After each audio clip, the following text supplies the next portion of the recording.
Hi, everyone. Thank you for joining us today for a little bit of professional development using your Google Calendar. So to get started, you need to go ahead and open up your Google Calendar.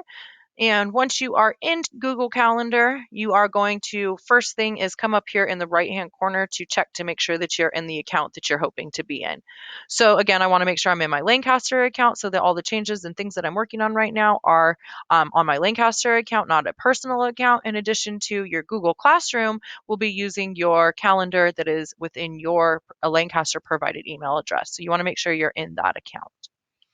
All right, after verifying that you are in the correct account, your next icon over here to the left is your app library. So right here, you have a quick link to any of the other Google applications that you have set in your app preferences, and you can directly go straight to Classroom from within your calendar if you want. Okay, again, these are personalized to your profile, so you can edit and change to see which apps are available in your menu. Next to your app icon, you have your month view or your drop down that lets you toggle between how you want to view your Google Calendar. Now, I like to keep mine in month view, but you can go back in between days, weeks, up to 4 days, showing declined events, showing weekends. Here's where you're going to make those display changes. Now, next to the display, you can see that it also has a shortcut for that. So again, I like to keep mine in month, but you can select year, day, however you would prefer to view your calendar. Now, if I am just living on my calendar and I select the D on my keyboard, it will take me directly to day mode. And by selecting M, again, it will bring me back to my month view. Next to your view display options, you have a settings available. This is where you can change the color. You can actually print out your calendar if you'd like to have a print version of it. And you also have some settings that you can change to make your calendar more personalized. So on your settings in your calendar, here you're going to find your general setup for your calendar, which time zone it's going to be in, and it's going to ask you to if you want to change to show things that are happening on your calendar, if you want to set some work hours for your calendar, and you also have different settings over here on the left that you can jump to. So again, by clicking on my work hours, it drops me to this part of the menu where I can update my working hours, and I can also check out some view options to see if I want to include weekends within my calendar, change the time zone if needed, and I can also update those keyboard shortcuts if I want to make some keyboard shortcuts for my calendar. Okay. After your settings are set to your liking, you can exit out of settings, and then we appear on the top. You also have a couple of more icons. One for support. If you click on this support, this could give you lots of training options that you have. You can connect with Google directly to ask any questions, and you can send them feedback to give them requests or some ideas for what you'd like to see improved. Now, I know they have lots of help available for you here. However, anytime you run into any issues using your Google Calendar, please reach out, contact me or any of your EdTech coaches. We are more than happy to help you and walk you through any and every skill that you could possibly utilize within this calendar. Next to your help icon, you have a little search bar. This allows you to search for things that you have already listed on your calendar. So if you had some sort of appointment set, you could type that in and it will pull up all events that have the word appointment. It doesn't look like I have any showing. PD, let's see how many we have coming up. And the search bar brings it and shows you all of the events pertaining to the search or the keyword that you put in the search bar. You also have a drop down here where you can start to filter through to be more specific to what it is that you're looking for within your calendar. Okay, so again, that's the search bar. To get out of the search, I'm using the arrow on the left to bring me back to my main launching pad. Okay, right on here is where you can toggle between the months. So I'm currently in July right now, July 2020, and it will automatically move on to August, and it will still show you what date you are on by the blue icon here. Over here, if you click on the Today button, it will drop you back and show you where you are today, put you in the correct month to get you back to where you started. On your side pancake menu, you can collapse or expand this mini part of your calendar. So here you have the option to be able to start pre-planning if you need to see a month view of other months without changing your view on your main calendar. You have the option to set meetings by set meetings by searching for them within our domain by name.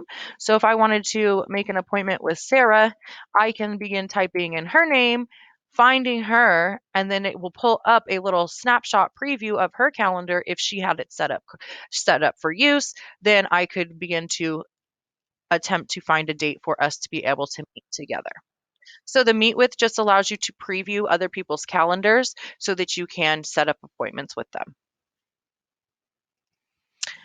This is the part that we want to pay the most attention to right here. We're under My Calendars. So again, when we talked about logging in, I know that I'm logged into my EdTech account. So right here, this is showing me that my EdTech team calendar is the one that is displayed for me to see. I want to point out to you that this little yellow indicator shows me that all of the events on my calendar are tagged with yellow. Now, to turn off those events and to not see that calendar, I can click on that icon, removing the check mark, which then removed all of my events. To turn it back on, I'm going to select the yellow icon to turn it back on with the check mark, and then I can see all of the events that are scheduled on this calendar. With that in mind, your reminders are on a separate calendar. So if you turn that on, you'll notice that any reminders that you have set will pop up in the matching color that is set to your reminder calendar. You might also see that you have a tasks calendar that you can utilize. If you prefer to use tasks, you can use that one, but this just gives you another option for a calendar. So right now we are currently displaying 3 different calendars. Now our team doesn't really use the task function, so I'm actually going to remove that one because it's not something that I want to be displayed. On the 3 dots next to my calendar, I can change the color of my calendar, which again will change all of the events that are respective to that color. So if I select my team calendar to red, it will change all of my EdTech IT meetings. Everything got updated to reflect the correct color. Our team likes yellow, so we're sticking with that one. Again, to toggle on and off the calendar, you click on the check mark right next to it. Something I want to point out to you is when you have a Google Classroom, your Google Classroom has its own calendar. So that's something that we have to remember. Your Google Classroom calendar is not the same as your personal calendar. So you want to make sure that you have toggled on or off the correct calendars, and when you are creating and setting events, that you are placing them on the respective calendar. Anytime you post an assignment within your Google Classroom, those assignments will be reflective on your Google Classroom calendar, which will be titled here in your My Calendars with the name of your classroom here. So I don't have a Google Classroom set up for this one, so you're only seeing my EdTech team calendar. Other calendars are where you can see anything. So we had enrolled into a winter Google Classroom. So I can click on that, and that is going to pull up any assignments that were set on this Google Classroom specific calendar. I have the option to add other calendars by subscribing to them. So if you want to see what's going on the district-wide calendar, you can subscribe to that. If you want to see what's happening for the EdTech team, you can subscribe to our calendar, or you can browse for other calendars to be able to view. So the main thing that you're going to use this calendar for is to create events. So to create an event, you can simply click on the date that you want to create the event and start creating your event this way. So again, I just selected the date by clicking on it, and it opened me a box to start a quick start on creating an event. Another way to create an event is to come up to the Create button, which defaults you to creating on the day that you are currently on. So then you would need to change the date here. So again, I like to just find the date that I want the event on, click on it, and do the quick create. So the first thing that you have to do when you're setting up an event is give your event a title. So this title is going to be a team meeting. So I know that this is going to be an event that I am trying to set up, and it's going to happen on July 14th, and I'm going to change to add some time on here. Now, I want my meeting to start at 2 o'clock and be done at 3. I'm not wanting an all-day event, so I do not want to check this. And this event does not repeat, so I'm going to leave that as default. If you wanted to set up team meetings every week, you can use that by clicking on Custom and set the parameters for which you want this meeting to repeat. On Add Guests, this is where I can type in email addresses for people that I would like to attend my meeting. So I want Miss Sarah Rowe to come to my meeting. I need Casey to come to my meeting. So I'm typing in their name, and it is pre-populating all of the people who belong to our domain right in my contacts list. Now, if you need to invite somebody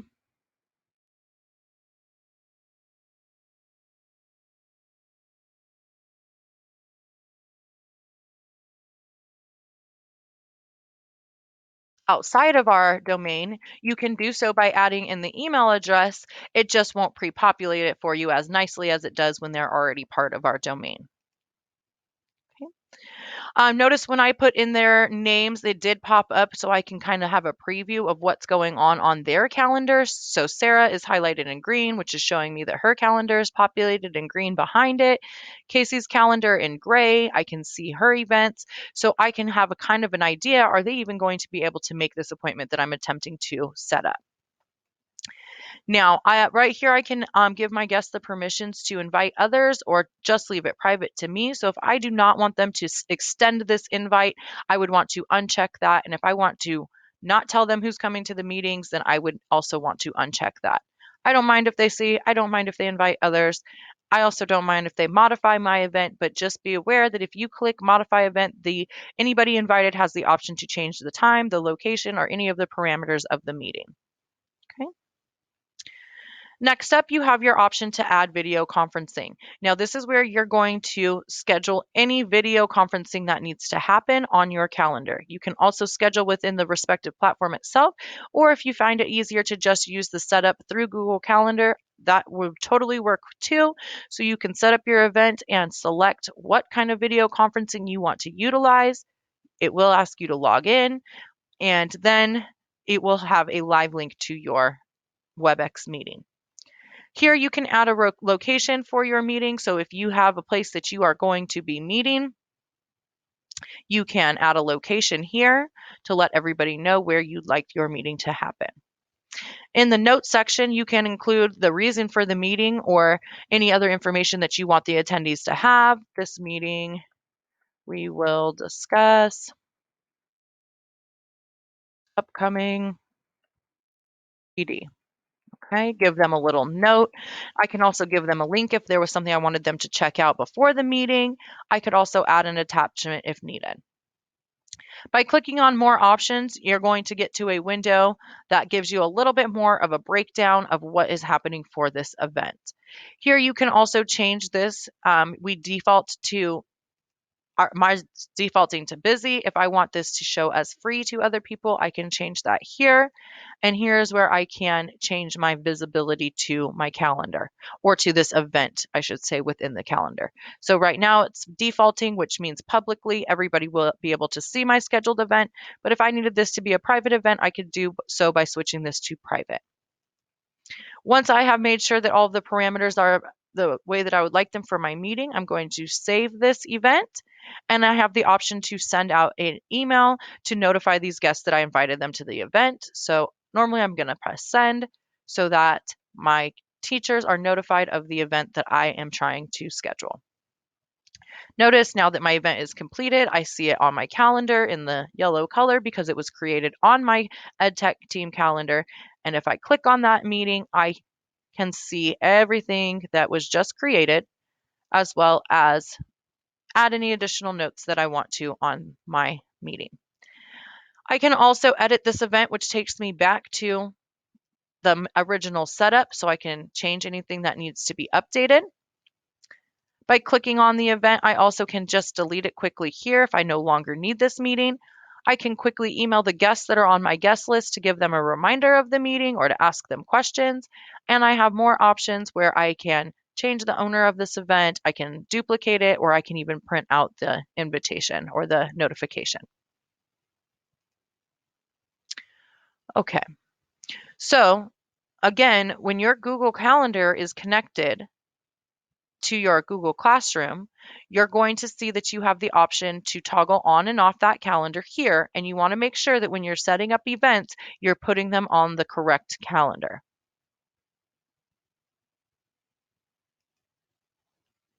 You'll notice that on our calendar, you can see that we have an event that's filled in, meaning that we've confirmed or said yes to going to the meeting.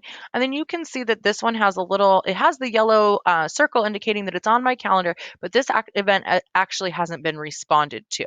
So if I click on the event, I can see that this is something that I was invited to by the organizer, Mr. Sam Hume, and I have the option to tell him whether or not I'm going. So if I select yes, this changes my icon to a full circle, telling me that this is a scheduled event on my calendar.